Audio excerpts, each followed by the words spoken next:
Hello students, welcome to Juyasa classes. आज मैं आपके सामने लेकर आया हूँ क्लास 9 के लिए मैथ्स। जैसा कि आपने पिछले वीडियोस में देखा होगा, पिछले वीडियोस में क्लास 9 के लिए मैथ्स लेकर आया था। वो टॉपिक था हमारा लाइन्स एंड एंगल्स। तो लाइन एंड एंगल्स को ही हम आगे बढ़ाते हैं। कुछ टॉपिक्स अभी हम आगे बढ़ेंगे। तो लाइन्स एंड एंगल्स में हमारा जो नेक्स्ट टॉपिक आता है वो है रिफ्लेक्स एंगल। रिफ्लेक्स एंगल जिसे कि हम हिंदी में कहते हैं बृहत कोण।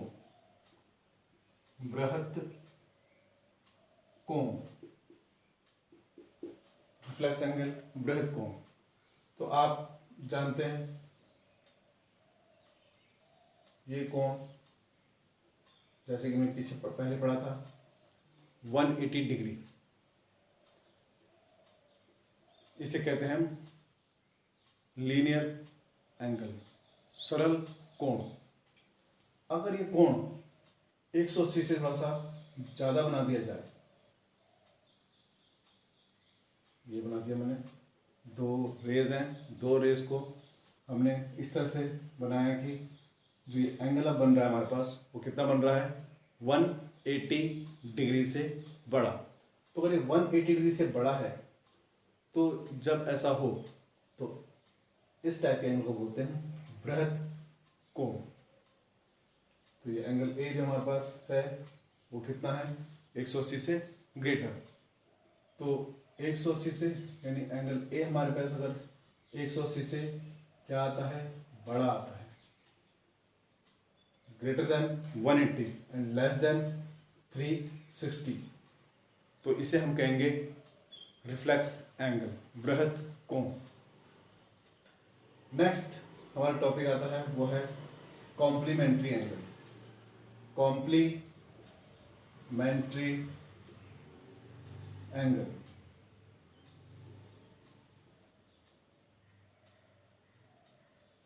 कॉम्प्लीमेंट्री एंगल इसे हिंदी में हम कहेंगे संपूरक कोण।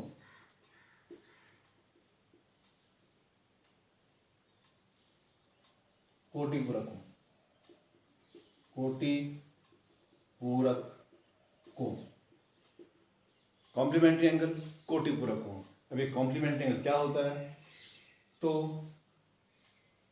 हमारे पास दो एंगल हैं, एक एंगल है ए और एक एंगल है B.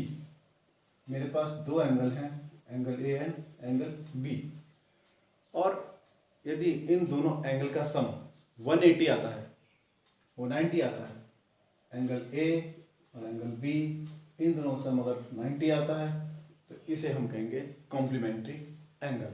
Some of two angle is equal to 90 degree, then it is called complementary angle. Now we have to know about that supplementary angle.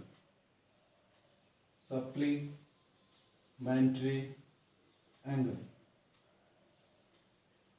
इसे हम हिंदी में कहेंगे संपूरक कोण। संपूरक कोण, सप्लीमेंट्री जिस तरह से दो एंगल का सम अगर कितना आता है, 90 आता है, तो उसे हम कहते हैं कॉम्प्लीमेंट्री एंगल, अर्थात पूरक कोण। लेकिन यदि दो एंगल का सम कितना आता है, 180 डिग्री, तो एक मेरे पास ये एंगल है, एंगल ए, और एक मेरे पास एंगल है ये एंगल बी, और अगर इन दोनों का सम कितना आता है हमारे पास, A plus B, angle A plus angle B is equal to कितना आता है, 180 डिग्री। तो इसे हम कहते हैं सप्लीमेंट्री एंगल, संपूरक कोण। चलिए अब कुछ नया जानते हैं, वो है वर्टिकली ऑपोजिट एंगल।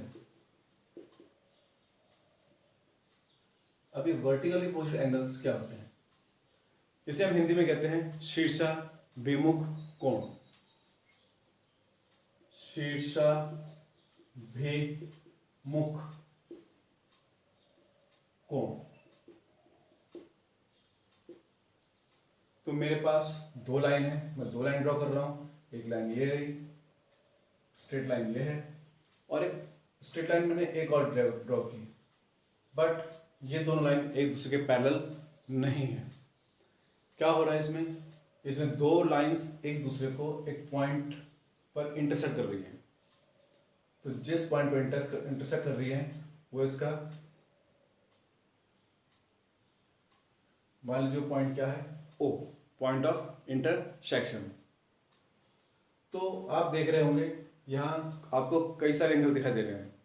एक एंगल आपको ये दिख रहा है, एक एंगल आपको ये भी दिख रहा है, और भी आपको एंगल दिख रहे होंगे। एक एंगल आपको ये दिख रहा है और एक एंगल आपको ये दिख रहा है। तो सी सेक्शन कोण में होता क्या है? जब दो लाइंस एक दूसरे को स्ट्रेट लाइन दो स्ट्रेट लाइन एक दूसरे को इंटरसेक्ट करती हैं तो उनके ऑपोजिट एंगल्स इक्वल होते हैं। जैसे इसके ऑपोजिट में कौन सा है? ये वाला एंगल। इसके ऑपोजिट में कौन सा एंगल है? ये एंगल। तो ये दो ऑपोजिट एंगल्स आपस में इक्वल होंगे और ये दो ऑपोजिट एंगल्स आपस में इक्वल होंगे। जैसे कि मेरे पास ये एंगल ए है, ये एंगल बी है, ये एंगल सी है और ये एंगल डी है। तो शीर्षाभिमुख कोण में मीन्स वर्टिकली अपोजिट एंगल्स में क्या होता है? Opposite angles are always be equal. Angle A equal to angle B and further angle C equal to angle D. These are vertically opposite angles. Now we have a new topic. Adjacent angle. Adjacent angle. Adjacent angle इसे हम हिंदी में कहेंगे आसन कोण। आसन कोण।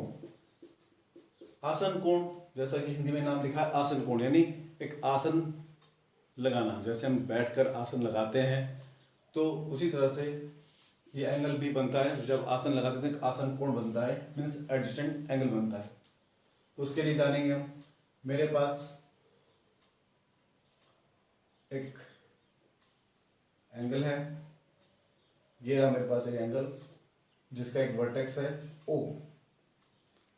अब ये कौन सा एंगल है, ये किस टाइप का एंगल है, ये आप पीछे पढ़ चुके हैं। इसे बोलते हैं हम ऑब्ट्यूज एंगल। तो अब हमारे पास एक एंगल ऑलरेडी ड्रॉ है। ऑब्ट्यूज कुछ भी हो सकता है, ऑब्ट्यूज हो, एक्यूट हो या लीनियर हो। तो मेरे पास एक ऑब्ट्यूज एंगल है। अब मैंने क्या किया, इस पर एक लाइन और ड्रॉ की। इसे हम कहेंगे रे, किरण, जो कहाँ से जा रही है? ओ से। अब मेरे पास तीन रेज हो चुकी हैं। एक ये नाम दे देते हैं इसको हम दे देते हैं ओ ए नाम, इसको नाम देते हैं ओ बी और इसको नाम देते हैं ओ सी। तो ऐसा करने पर आप देख रहे होंगे इसमें दो नए एंगल्स बन चुके हैं। एक एंगल ये बन चुका है और एक एंगल ये बन चुका है। अब हमारे पास दो एंगल आ चुके हैं। तो आप कुछ देख रहे हैं इसमें एक लाइन, एक रे एक ऐसी है जो क्या कर रही है, इस एंगल को दो पार्ट में डिवाइड कर रही है। वो है OB। और इसमें कितने वर्टेक्स हैं? केवल एक वर्टेक्स। ये वर्टेक्स यानी शीर्ष सभी जगह काम आ रहा है। ये क्या है इसका? वर्टेक्स। और ये वर्टेक्स दोनों एंगल में काम आ रहा है। जब हम इनका नाम पढ़ेंगे तो नाम पढ़ेंगे हम कैसे इसका? अगर मैं इस एंगल का नाम पढ़ता हूं तो ये होता है एंगल AOB। AOB एंगल का नाम अगर पढ़ेंगे तो कहेंगे AOB या BOA। सिमिलरली अगर मुझे इस एंगल का नाम पढ़ना होगा तो मैं कहूँगा एंगल BOC या एंगल COB। आप दोनों तरीके से इस नाम को पढ़ सकते हैं।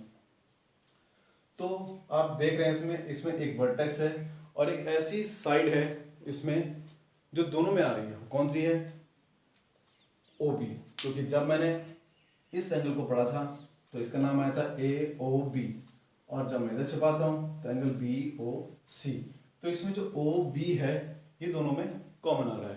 तो एडजेसेंट एंगल की जो पहचान है, जो आप डिटेक्ट करेंगे वो यही कि इसमें एक साइड है वो क्या है, कॉमन साइड। क्या बोलेंगे इसे हम, कॉमन साइड, कॉमन साइड। और ये है इसका वर्टेक्स, ये भी क्या है, कॉमन। तो एडजेसेंट एंगल में एक कॉमन वर्टेक्स होता है और एक कॉमन साइड होती है, और बाकी जो दो साइड्स हैं वो कॉमन साइड के, ये है अदर साइड्स, अदर साइड। ये हो गई अदर साइड और ये हो गई अदर साइड। तो जो अदर साइड है ये कॉमन साइड के दोनों साइड बनी होंगी। तो इस तरह से हमारे पास दो एडजेसेंट एंगल्स हमें मिल जाते हैं। नेक्स्ट टॉपिक हमारा आता है, next and last topic chapter 6 के लिए, क्योंकि चैप्टर 6 की जो छोटी छोटी बातें हैं वो आपको बहुत जानना बहुत जरूरी है, क्योंकि आगे 6 के बाद 7 चैप्टर है, 7, 8, 9, 10, उन सब में इन सभी चीज़ों का यूज़ होना है। अगर आपको ये बेसिक बातें नहीं आती हैं तो आप 7, 8, 9, 10 चैप्टर आगे सॉल्व नहीं कर पाएंगे। तो इस चैप्टर को बहुत ध्यान से सीखना है। इन बातों को जो मेरी पिछले वीडियो मैंने आपको बताया था उसमें रिफ्लेक्स एंगल के बारे में, उससे बाकी एंगल्स के बारे में बताया था, उससे थोड़ा आगे चलकर ये बाकी एंगल्स भी आपको जानने होंगे। तो लास्ट हमारा आता है linear pair angle, linear pair angle, इसे हम हिंदी में कहेंगे रैखिक युग्म, रैखिक युग्म। अब ये रैखिक युग्म क्या है, ये रैखिक युग्म है, मेरे पास एक स्ट्रेट लाइन है जो कितना एंगल ड्रॉ कर रही है, 180।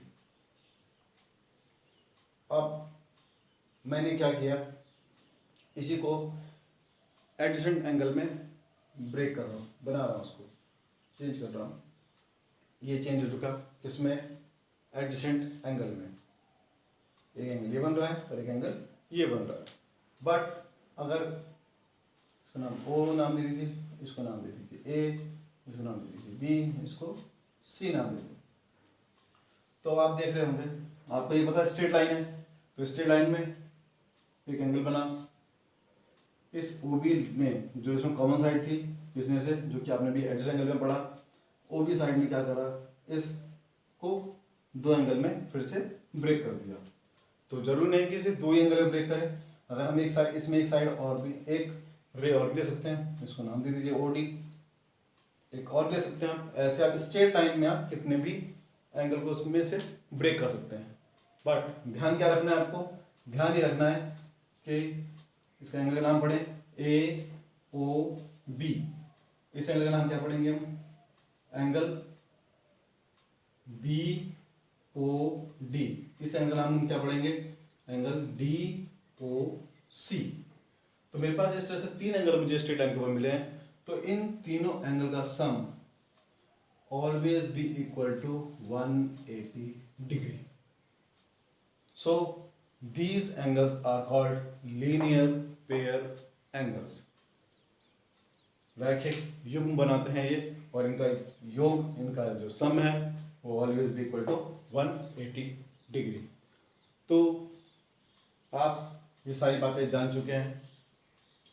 तो ये जितने भी आपको मैंने डेफिनेशन समझाई हैं ये आगे नेक्स्ट चैप्टर के लिए बहुत यूज़फुल है, और इस चैप्टर तो खैर ज़्यादा यूज़फुल है, बट आगे चैप्टर्स में भी यूज़फुल है। तो ये बेसिक बातें आपको आनी चाहिए। तो मेरा वीडियो आपको कैसा लगा, इसे लाइक और शेयर और सब्सक्राइब करना ना भूलें। मेरा यूट्यूब चैनल है वास्ट नॉलेज कोचिंग सेंटर, तो इसे ज़रूर सब्सक्राइब करें। Thank you.